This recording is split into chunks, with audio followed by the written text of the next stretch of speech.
friends. Welcome back to Healing is a Messy Bitch, where we talk about all the beautiful, complicated human stuff that happens when you actually start to heal.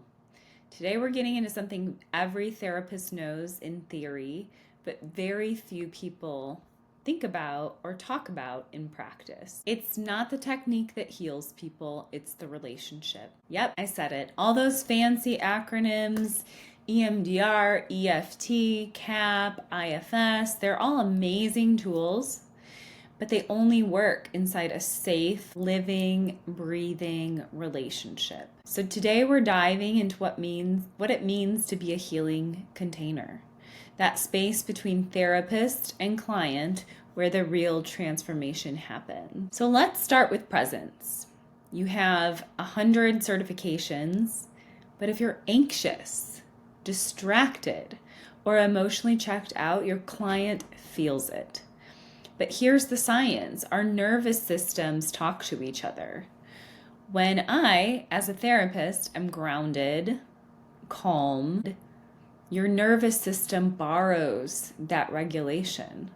This is what Dan Siegel calls interpersonal neurobiology. I love that term. So presence isn't a soft skill, it's the first intervention. And you know what presence actually looks like? It's the silence that doesn't feel awkward. It's breathing together without needing to fix. It's letting the client see that you're actually with them, not just doing therapy at them. A strong container isn't rigid, it moves with your client.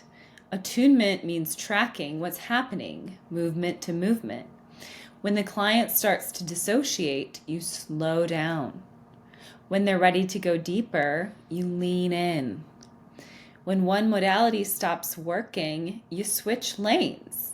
And sometimes that means starting with a ketamine-assisted psychotherapy track to assess the body, and then shifting into EFT maybe in couples work or individual EFT to make sense of that emotion that arises, to think about the attachment, and then finally weaving in EMDR to reprocess that memory.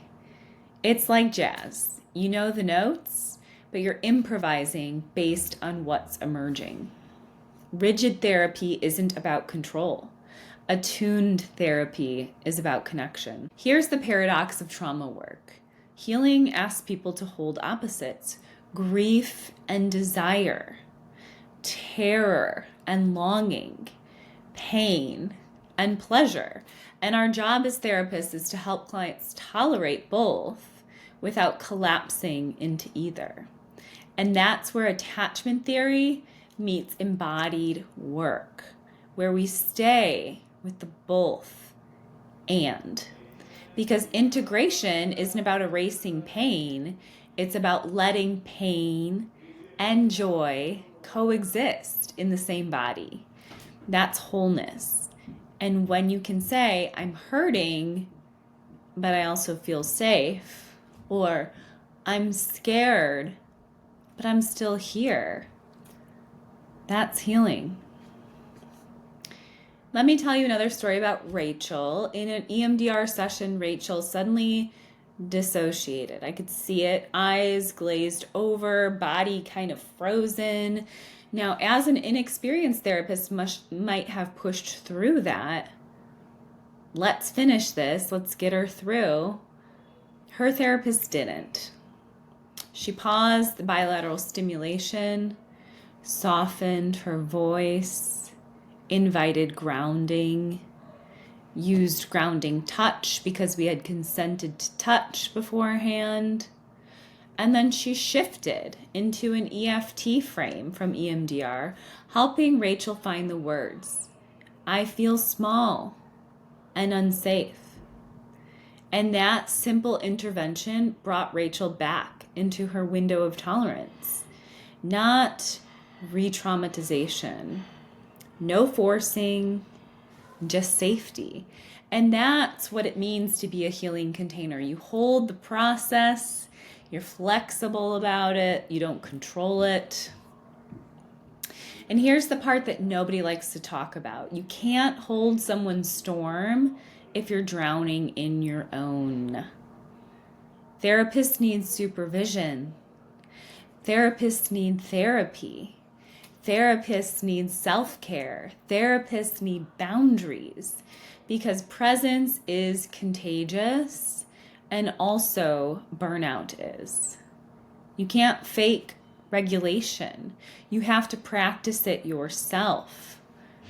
My ritual, breath work before sessions, sometimes music, sometimes a 3-minute pause to remember the goal isn't to fix, it's to witness.